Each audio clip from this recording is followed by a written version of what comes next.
morning, friends. We are back for a new video and I am doing updates to the house. So do you know those little pesky things that you're like, I'm gonna put that on the list for next week, or I need to wait till I get blah, blah, blah, and you never go get blah, blah, blah. So we have a few of those things. One of those is just lining the drawers and the shelves in the pantry with, oh my God, this girl, look at her. You're okay. Anyway, I bought some stuff. Our drawers are really wide, so there's gonna need to be an overlap. I'm sure I could have looked longer to find a better suited measurement, but I think I'm just gonna go for it or use it in the pantry and clean that out. And then let me show you the nook. So let me switch you around and I'll show you the nook. I want to repaint the inside of the nook and do like a border around it. All right, so I painted this nook and it took forever to do these stars and they're very much a Monet and I really love the look, but this is brighter on camera than it is in person. And it kind of looks more like that and even a little darker in person. And we never put a light up here, so I want to do that, but I want to do it a little bit of a brighter color. So we're going to do like a peachy pink and then possibly do some scalloped trim here. I think that would be so cute. And then paint that trim the same color as the inset of the nook. I'm not sure if I'm going to take the shelves off, but I might just paint around and tape it up. So yeah, that's number 2. We do still need to buy the things for this, but we do want to get just traditional rectangular shelves here just so that we can do more and fill up the space a little better. So we're going to get just some black shelving here, very simplistic shelving. And then I also want to paint this shelving to be less distressed and just traditional black. But I probably won't do that till I take these off or like take my Halloween off. So those are a few projects and I'm sure we'll add more as we go. Okay, so first things first, we need to get stuff off the shelf and then we need to tape. And like I said, I think we're gonna tape just around everything for now. I don't know, maybe we should just undo it. It's just a lot. I just wanna make sure that like I can put it back in properly and I don't strip the screws, you know? So let's take everything off and then we'll prime and paint. I definitely think I need to prime just because it's so dark. Okay, I have everything taped off and cleaned and we are going to start priming. The only thing I've not taken off is the light fixture, kind of the base of it. And I do think I need to take that off because the way it's detailed, it's gonna be really hard to paint around and I might not like it once the new color is on. So I'm gonna start doing a little bit of priming and then we'll take that off. And then we'll put the new color on and I'll show you guys what that looks like. I went ahead and put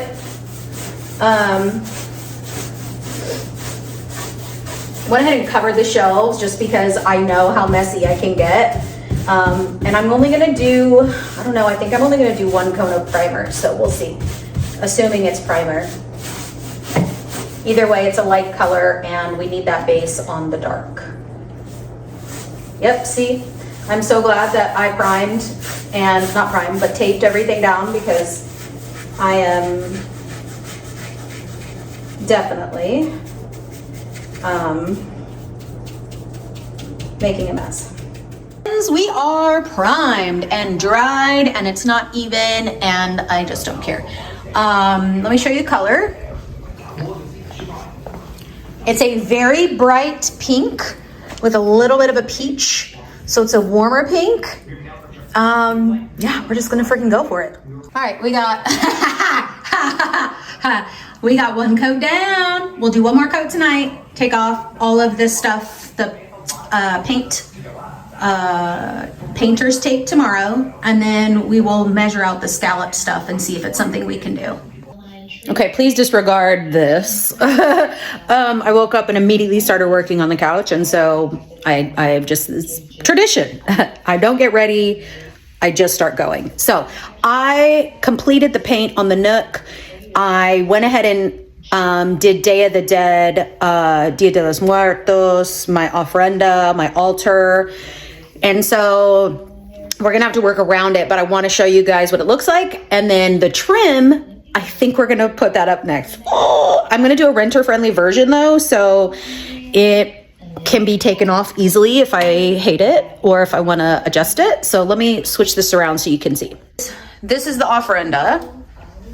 And this is the new color, and I really do think that the trim is necessary to just make it complete. So I'm gonna put this on and let me show you what I'm gonna use. So I'm going to just use command strip type things. I'm gonna use the Velcro version, and I'm thinking I'm gonna put one on each side. And then I was playing with like it's not exactly, they don't all match is what I'm trying to say. I went ahead and bought some new stain, but it's not perfect, but I think it'll be fine once it's up there. So let's get to putting these on. You guys, the Nook looks so cute. I just finished the top piece. I ended up just putting them up with command strips. I think it's so freaking cute. I don't think I'm gonna do the bottom for now just because of all the decorations for the holidays, but I will reevaluate at the beginning of the year. Oh, it's so cute. Noodle, are you being the best helper? You will help her, Dad? Say, Dad is helping us put curtains up finally in the booty room. Look at that straight edge. Yes, sir. All right. He finished the curtain. Look, guys, it looks so much better. Like I knew it, but I guess I was just lazy. So these are the ones that go in our living room, but I think I'm just gonna keep them in here because I keep cream ones for the second half of the year, and then I change into the mint in the living room, maybe around April, March, February at the earliest, probably March. They don't match exactly to these, but these are not sheer, and I don't want them to be because they cover the closet. And I wanted to take the doors off so we could put furniture in there, so it makes it easier. So I think once I end up putting these mint ones in the living room, I will just buy a new pair for here, and then hopefully I'll be able to afford it by then. And then I went ahead and put up, I painted a white sculptural neutral thing on the other side, but I think the colorful one fits really well in here. And I think I want to do something to cover this up. Maybe like a little, like a thin bookshelf would be cool, actually. And eventually I do want to get closed shelving because this looks just so, I don't know, cluttery, even though it's not. Like the room is really not cluttery. It just looks it because I need to cover it all up. All right, I'm going to put all my stuff back, but that's another update that I've been meaning to do. Checked off the list. Boom, boom. So we put up these new curtains in our restroom. So we have a new build, and you know, it doesn't come with a lot of character, but it also comes with some stupid stuff. So like this is the toilet closet. This is the entry to the bathroom. And then this is the shower door. So they all hit. So we wanted to do some sort of modern switch to this. We don't love barn doors, but maybe a modern one would work. And then we added a curtain here just so, you know, we can walk through and not like disturb each other. But I wanted to add a tie back. So that's what I wanted to do very quickly. I'm going to do just a little hack where you put, I'm basically going to put one of those screw in little hooks here. I'm going to use a ribbon, put a ring on each side, and then you just pull it around and hook it to the hook. So we're going to do that version instead of buying some fancy thing because I don't think we need it. But, you know, we could change in the future. So let's make that little home hack here. So we have one hook and two rings. I'm going to tie one end to the ring and it's going to be permanently on the hook, and then the other one will just hang in and you just loop it around when you're ready to close it up or open up the curtain is what I mean. So I need to cut this to the right length that I need, connect it to the rings, and then I need to find the proper placement for this. Okay, I think I'm actually just going to hot glue this in and around the, get in there, glue, to get around that ring. And then we will hook it to the hook, see if it works.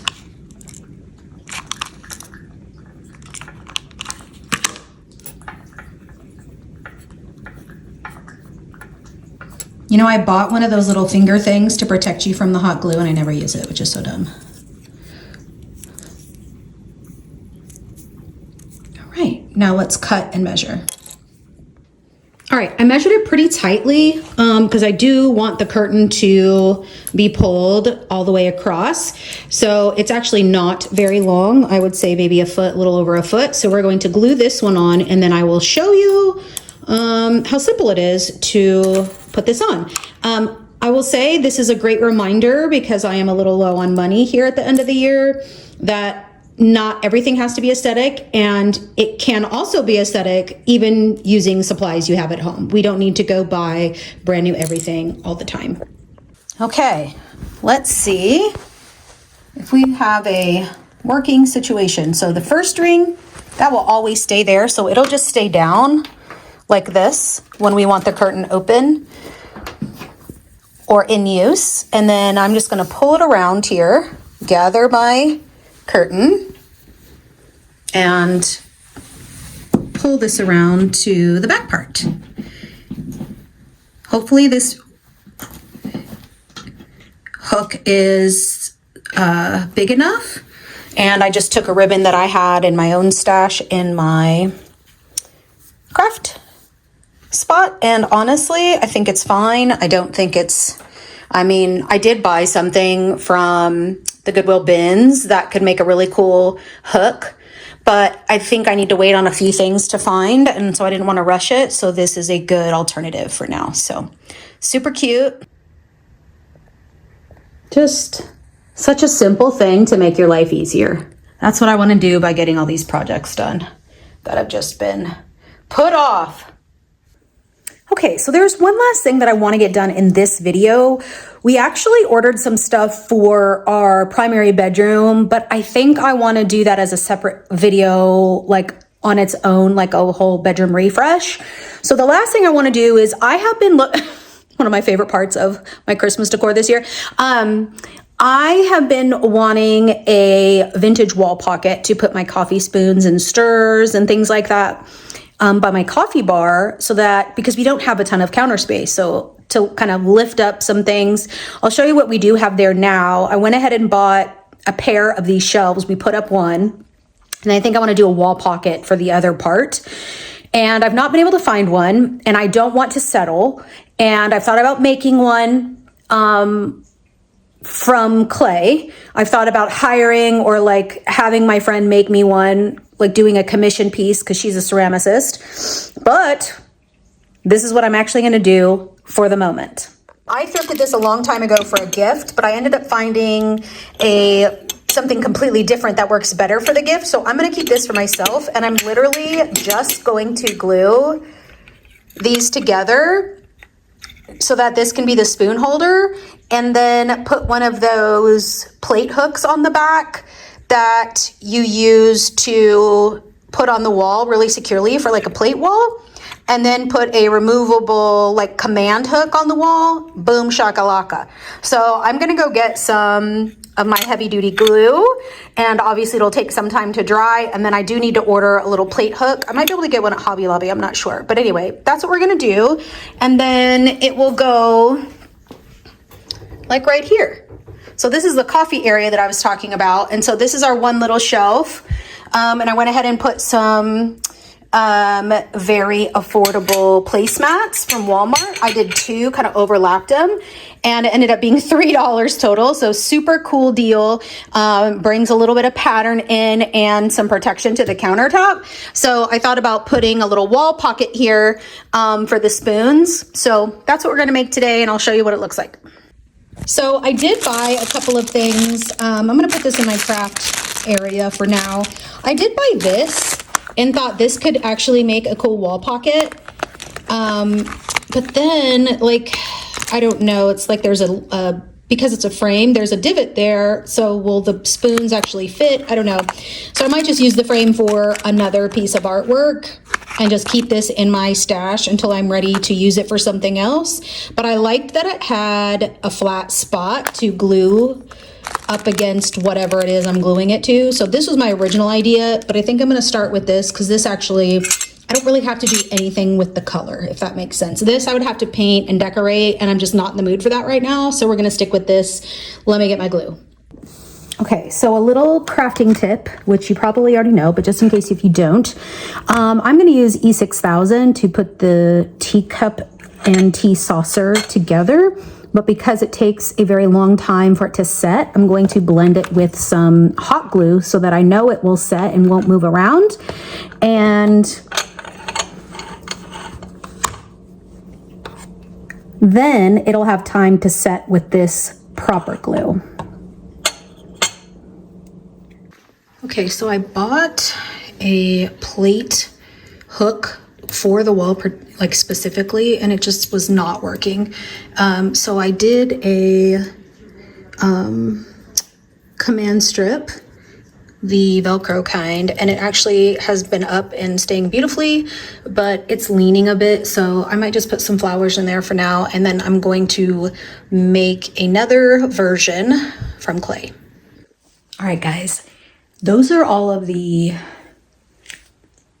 updates I wanted to do for now. We have a list of things that we want to get done going forward, so I'll take you with me. But thanks so much for watching, and I'll see you next time. Bye, guys.